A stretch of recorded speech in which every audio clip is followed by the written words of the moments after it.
right, hello. Welcome back to the second channel. We are going to go over Brainless, the game. I have been asked a couple times to just go over it, and since I have just quit the game on my main channel, I might as well just go over and show you what I had. What I want to do today is I want to play the 3 levels that I've made that are like that are showable. I want to talk a little bit about the pixel art. I want to talk a little bit about the code, and then I'll have a little surprise at the end, I guess you could say. So yeah, let's do it. So we're gonna start chronologically. So first is this level right here. So this is a demo level. It is the cave that if you've watched the main channel videos, you've probably seen it. I just wanted it as a testing ground for a bunch of different features. I'm pretty sure right now it doesn't really work half of the time, but I think if I hit anyone, yeah, it just breaks. So I'm not going to be able to interact with any enemies in this first level, but I will in the second, so don't worry. But yeah, okay. So this is the first level. I keep forgetting to turn off the collision shapes. So here's the first level. The scripted walk-in was going to be like this. He just walks in. We've got our enemy right here. Can he hit me? Okay, I guess we won't interact with enemies then, fine. One thing I noticed is that I was very passionate, I guess you could say, about making the movement and character feel as smooth as possible. Like, I worked on the camera for an extremely long time. I worked on the animations for an extremely long time, just to make them very like smooth. I used my fair share of references. For the run, I used the Celeste run animation. I went through it frame by frame and tried to like get a good like grasp, especially with the legs. Oh my gosh, the way the legs move is crazy. Let me go up against a wall actually. So as you can see here, I'm running into the wall. So you see the leg movements. Yeah, that took me an extremely long time, but I really like how it came out in the end. So a lot of animations went into the character itself. This wasn't gonna be the final character for the game initially. This was a placeholder, but with all good placeholders, they don't stay as placeholders and they ingrain themselves as a permanent piece of the game. So yeah, I started liking this and I started trying different designs for what I wanted to do with the game, which I will explain in a little bit so you guys can see. This level's not very eventful since I didn't complete it, but this I used to test the climbing functionality. So you could dash. The dash animation is not finished, but like I just had to put a placeholder one so you could dash, and if you dash into a wall, boop, you grab onto the wall, and you could climb up or down. No animations for that. But yeah, and you could jump off like this. Like you kind of climb, you know, sort of. Also, I don't know if you noticed, the little dust kick up. I thought it was cool. Also, this is the hitting. Didn't really finish the attack animations, but it's fine. So as you can see, this thing over here is like supposed to be a boulder held up by some, I guess, strings or like webs. And if you did this room's optional. If you did this room, it would fall down onto this, and this is where the boss is. This is just a template boss, just like a slime that jumps and does different like movements depending on your distance from it. So here it'd probably do a little ranged attack. Here it'd probably do like a slam or a close range thing. And if you're super far, he jumps on over. And if you did this optional section up here, this boulder would fall on him and do like a fourth or so of his damage. So you would like kind of get a little extra for going up here first. That's this level mostly. Let me go back to the beginning actually. For the health bar, I kind of got inspired by Super Mario Galaxy, where it's got like that like radial like pizza health bar, and in the center would be your I can't do that, I forgot. It would be your charge for the special. It would be like a little like flowing thing. I think I have the animation for that so I could show you guys. Yeah, that's most of this level. I mean, the bat up here. Oh, the bat works. Oh my gosh. So whenever you hit them, there's like white flash. And when they die, they ragdoll. Boom, boom. Oh my gosh. Okay. He's not supposed to fly that hard. Yeah, like that. So the enemies ragdoll when you kill them. I think it was a pretty cool concept. I don't know why. Oh, they're flying because of a property that I forgot to change, but I think it's kind of funny. So when you go here, the worm comes in. This is a scripted event. If you just walk in this area, the worm comes in and does that. It's not an enemy. It was going to be a boss, but these are the Brainless guys. This is what my character is based off of. These guys would chase you if their scripts worked properly. I could probably show that later. So yeah, that's this level. The acid kills you. Okay, I guess we'll look at the acid later. So yeah, that was the demo level. That was just like to get a good like idea of how I was starting off. And honestly, I think it was a good start. I got to test a lot of things here. A couple different enemy ideas that I tried. We have the acid here, which was animated as you saw. And then, oh, the bubbles are particles. I animated like a bubble, as you can see, like it growing bigger and popping. I mean, I'm not gonna go over everything. Like I said in the main channel video, like this is not coded well, so I don't really want to go over a lot of code. So I don't give you guys like terrible code. But for now, let's go, let's do the next level. All right, here's a factory level. This was the last level I was working on. I made the sub level like quickly, but we'll go over that last because that was the last, I guess, chronologically. This level has a couple things in it. This is actually the official, like this was gonna be one map in the game. It was not gonna be the first level, but it was probably gonna be the third out of 9. So and this one, as you can see, I zoomed in a lot more because I really like the zoomed in aesthetic here. We've got a lever and a door. Oh, I changed the camera too. It's a little slower. Good, thank goodness. We've got our mushroom guy, and now I have my ability. So yeah, so this, boom, brain splitting, main mechanic here. As you can see, so you can see it's square right now.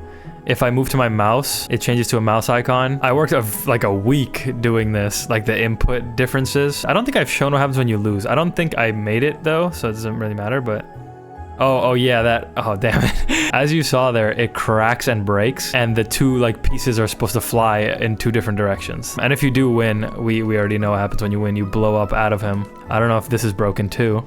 Fire, it's broken, great. I think I had a video for that so I could show it, but so it goes from the corridor camera to following the character. I tried to make the transition kind of smooth. It's pretty hard, so it kind of snaps a little bit, which I didn't really like, but I mean, it works. So now we're following the character, going up here, and then we change the camera again to a very zoomed in version because this is a pretty small corridor. And then over here, we're going to go inside of a vent system. It would zoom in really close and it would black out all the sides. So it would look like you're in a dark like area, and that would be a path that you could take. So yeah, this is this area. A little more platforming here. Here you could see, so the vent, you fall through the vent here when you're done, which goes to a different section, but we'll get to that section in a second. We have the acid. I'm pretty sure it works here. If it doesn't work, I'm gonna be really sad. Yes. So yeah, this is where you fall through the vent. This is basically the vent system, not zoomed in. We got a couple things here. There was going to be an enemy here. I don't know why I didn't put him. I'm going to remove these so I can let him loose. All right, so there you go. Look at the Brainless. He runs towards you at a pretty slow speed. And then when he gets close enough, he jumps towards you and tries to hit you and then falls over. And then when he dies, I think the mushroom guy comes out because I didn't code it.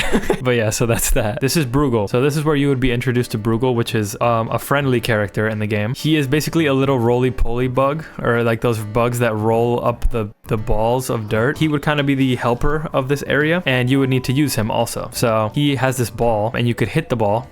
So it is a rigid body, and it is pretty heavy. If you leave it, he flips over and kind of readjusts himself, and then comes back up. And if you hit it, he kind of hides. You just push the ball onto this thing over here, and it would open the door. Also, he should probably be on the layer on top of that, but whatever. So Bruegel, we love Bruegel. So this area would be a pseudo boss fight. I don't know if it works. Here we go. There we go. So yeah, an alarm goes off. This opens up, and then bang, bang. And then lasers are gonna start shooting and you would have to avoid them. But also there's a different part, the computer event. I'm really happy with the computer event actually. So yeah, computer event, you're basically inside of a computer. And yeah, this was super fun to make. I really like how this came out. So yeah, starting calibration sequence, you would calibrate the computer by lighting up the bubbles. We would have this, the progress bar, have to light that up. Kind of a little tutorial on what to do, right? And look at it, it has an arrow indicator to help you out. Oh my gosh. And yeah, you would calibrate the computer, and then I don't think this ever ends. But after you calibrate the computer, it's going to turn on, and you're going to have a bunch of exe files you could run. And some you would unlock throughout the factory. Like you would find pieces of like CDs, and the main one would be like a big boss fight where you fight the computer in here, and you would have to brain split the computer and go into it and kind of go down to the 2.5D section that I can show right now. This section. So yeah, there's like a 2.5D section where you would kind of fight stuff when you go in the mind of bosses, or like just like other parts of the game that would require something like this, you know what I mean? So it kind of switch from 2D to top down, and I thought that was a pretty cool idea. I mean, but yeah, so that's that level. That's the factory. Really happy with some of the things I did, especially the second half of like the progress, and this sub level was extremely close to the end. I'd say it was probably like 2 weeks before I stopped. So the sub level was kind of the last hoorah that I had. Now let's just go through it, right? So yeah, you would jump up here. You run pretty slow so you could kind of get a sense of the area. See these flickering lights, they're randomly flickering. This light breaks, nice and scary atmosphere here. You have a little light shining on the door and a lever. So we flip our lever, and now the door closes behind us, and it zooms up into this fellow right here, who shoots lasers. So yeah, and then we jump up here, we get a key card piece, and we need to get 5 other key card pieces to open that door on the top right over there. You would go get each key card piece. I really like the animations I did for the key card on the top. As you can see, it's kind of like faded out a little bit, and look, when you walk near it, it kind of fades out so you can see yourself. boom, got the key card, looking good. And swipe the key card, boom, and you win. I mean, you just leave the area, and then you would probably get a prize, I'd imagine, or get to a different area from this sub area, right? So yeah, that's the sub area. It's like the only complete part of my game right now, honestly. All right, hello. This is Luke from the future. I'm gonna explain the code and the pixel art now because I explained it really bad the other day. So yeah, let's jump into some code. Now, like I said before, I'm not really gonna explain a lot since it's very bad, but I think I should try and go over the brain splitting mechanic so you guys can see how the logic worked. Now, I'm not gonna lie, I don't even know where this is. So basically in the dash function, I have this extremely long if statement. If you just press the dash button, which is I think L2 on the controller, and you can dash, which is just a true or false, and dash cancel, which I guess is just another true or false for a special case, and dashes is not 0. So if you're in the air and you dash, you can only dash once. You're not on the wall because you can't really do this while you're climbing, and able to move. Able to move is like when you fall off the map and you need to respawn, you don't want to be moving while you're doing the respawn animations or anything. If your special is greater than or equal to 3, you can do the dash, and this variable right here, BS dash, becomes true. So this is like the most important part. When this is true while you're dashing, you can brain split enemies. Okay, this is so stupid. So yeah, if the enemy hits you, but you are in this state of dashing with your special, you brain split them. We also have this helper function that I have no idea what it does. But yeah, so now into the enemy script, it has a function where it starts the mini game, and it happens when that brain split animation finishes, the one from before. So we instantiate the mini game, which basically spawns in the mini game. I could show you the mini game. The mini games are a bunch of animations that just play whenever you do something specific. So we have the startup animation. Boom. So yeah, it's just a bunch of different animations that happen when you click stuff or when you don't click stuff. It's pretty simple, mostly art to be honest. But back to the code. So when it's over, mini game over. So yeah, you kill the enemy and then the player shoots up into the air and vaporize. This just like destroys the enemy. It like kills, like Q-free basically deletes whatever you're referring to from the scene. So basically the whole entire enemy dies. So yeah, that's the brain splitting. That was horrible. Okay, so time to look at some pixel art. So I'm basically gonna start from the beginning and then show you my progress over time. And I'll do this through like the main pieces that I think are most important. Okay, first we have Chicky. This is honestly what I would expect when you first open up a pixel art program. Just like try to get the form factor of whatever you want to draw and then just like put it together and see. This wasn't my first drawing ever. I don't know what was, but this was very early on. Okay, now this one, oh, this one's horrible. I hate this one. This was me trying to do a walk cycle from memory before I learned how to do walk cycles at all. This is a national tragedy. I mean, I eventually studied the Celeste run animation and I think that turned out a lot better in the end. So this was supposed to be the slime boss that I showed earlier. I just really don't know why I did this super rigid thing here. The animation though, I can't lie, I kind of like how he jumps up. So he's got a nice bump to him, but man, I don't like how he looks at all. Let's just move on to the good ones, please. Okay, moving forward a little bit, we have dog. So this is supposed to be a dog. I don't know if you noticed, but this is just a dog sleeping. I think the animation is a little janky, but honestly, I kind of like the aesthetic of him just like laying there and chilling. This was supposed to be in like a shop where he's just laying on a dog bed. Yeah, I don't think it's that bad. This one's kind of chill. I think I started to improve a little more at this point. So this is the first parallax background I tried making, and I actually really like how it came out. The detail is like crazy. I really like the shading. I kind of like cut it in half with the shading. I never used it for my game because it was a little too detailed, but I think it was still like a good exercise to kind of start making backgrounds. All right, so this one is the original worm. In the cave area, I kind of made him a little larger so he could fit in that hole, but this was the original drawing of the worm. I started to get a little better at shading here with the like kind of metal, I guess, pieces on him. I think the shading of the body is a little too like plastic, I guess you could say, which I did change on the bigger version, which we will look at right now actually. Yeah, so this is the big worm. You see I did a little more dithering on him and I kind of varied the lines on him so he's not as structured as the other one, and he also moves. This is the animation that he does when he is going through that hole in the cave that you could see. But yeah, I still think it's pretty good. Let's now move to the newest stuff. I'm actually gonna put a bunch of different animations of the player on the screen and I'll just talk about all of them real quick. Like I said, when I was playing the game, I really tried to focus on making the animations super smooth because I love seeing smooth animations and smooth movement in games. So I worked on a bunch of different animations for just like what the player does, and honestly for some of them simplicity really is the key. When you're in game you only see it for like a few like moments, so you don't really notice the specific details, but it still looks kind of like cohesive, you know what I mean? But yeah, I'm really happy with all the player animations. I really took a long time polishing them because I knew that's what I wanted to get done first, which honestly I don't think that's a good idea. You shouldn't be polishing art before like you get all the main mechanics like ready to go, but I mean I was still really happy with way how they came out.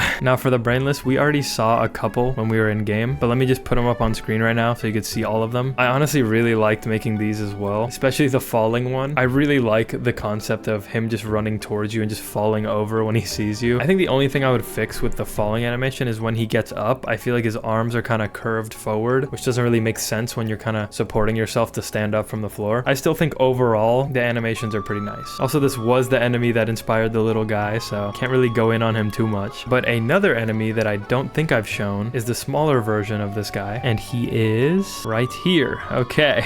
It was basically gonna be the super small enemy that just stands there and does nothing, so you could get used to like what enemies are in video games, you know? He just has a chill like a little animation. He kind of like bumps upwards. He's very jelly-like, and I really like how he came out. He's very cute. Another character that I actually really like is Bruegel. This is also one of the last characters I made. I really like how he came out, and also I have this. Now, this is Bruegel Ball. I never made this, but this was gonna be a little sub area that I wanted to do, where you would basically hit Bruegel upwards to try to get him into a basketball hoop, and you would do this a couple times, and then you would get like a little prize or something. But I did want like a bonding experience with Bruegel in this level somewhere, and I think Bruegel Ball would have been kind of fun. But yeah, as you can see, it has like basketball paint on it, so he's kind of dressed up like a basketball, and yeah, that would have been like a fun little sub area. Okay, and lastly, I want to go over what I was thinking for the character himself. So first I added a scar on his face, so he wouldn't just be like a blank slate white character. But there's also this. We have like a parasite in his chest. The parasite would be a big part of the story, and it would be a big part in progression. So to start, it would be in the center of his chest, right? And this would grant him the ability to just do attacks. So he wouldn't have that baseball bat that he has. It would be probably like a purple whip or like something crazy like that. And then later in the game, the parasite would spread to different parts of his body. So in this one, as you could see, it goes up to his headband, and this would let you brain split enemies. But yeah, it would go through different parts of him throughout the whole game, and by the end, he would look kind of like this. So he would have it all over his body. So we'd have it on his arms, which would probably allow him to climb, on his legs, which would probably let him double jump or something. So it would grant you different abilities, and then it would spread all over him throughout the whole game. Another idea I had was at the beginning of the game, you would take some sort of personality test, or it would be like a couple of questions that would determine the color of the parasite. It would be kind of similar to Pokemon Mystery Dungeon, where you answer a couple of questions at the start of the game, and that determines what Pokemon you are. But in this case, it would just be the color of the parasite specifically. It wouldn't do anything, but it would just be like a visual hue shift kind of thing. So each person can kind of have a little bit of a different experience. But yeah, that's all the pixel art for the most part. I have a lot more, and unfortunately, I don't have a lot of old ones because I deleted them, which you should never do, because looking back on them shows you how much progress you made. I mean, looking back at that slime, bro, like, wow, like I've really come a long way. But yeah, so that's everything for the game. Now time for a little surprise. So a lot of people were asking me if I could release this as kind of like a demo, and I don't really want to release the entire game because a lot of it is just like broken or half complete. But I was thinking maybe I could release this scary robot demo, and I could just polish it up a little bit, add some sound effects, add a little bit of music, and post it if anybody wants to just play the demo. And yep, that is exactly what I've been doing for the last almost 2 weeks. Wow. A lot of time was spent fixing bugs, and I know I said I'd just release what I had, but we all know it's not a brainless production without at least a little bit of perfectionism ruining my weekends. So yeah, I got some sounds that I either stole from my old game, made with Foley work, or just found and absolutely obliterated with effects. I made the itch.io page nice and presentable with custom key art, and added to the game a bit by putting a startup screen and a beautiful windscreen that I made in 45 seconds. But yeah, after all this polishing, there was one thing left. Music. Now I have been getting back into music recently, but let's just say I'm a little rusty. So I enlisted the help from the very talented GooseToe, a fellow content creator that you should definitely check out immediately after this video, especially if you're into music stuff. But yeah, I actually watched him go through the entire process of making the song for this demo, and I'm not gonna lie, most of it just went like this. That's good. The quick notes are crazy. I can't with the quick notes. Oh my gosh, the swing note thing. Yeah. I'm asleep, bro. Oh my God. Yo, every sound you picked so far is so goated. Oh my goodness gracious. Thank you. But it was honestly a super great experience, and if you guys want to see that, just let me know in the comments, because I already have the raw 2 hours of footage from the whole thing, so putting it together probably won't take too long. But anyways, with the game finalized, I uploaded it to itch.io, and I actually made it a browser game so you could play it on the website without needing to download all the files. But yeah, that's really all I have for this video. I just wanted to go over the game and show you guys stuff I was working on before I ceased development. So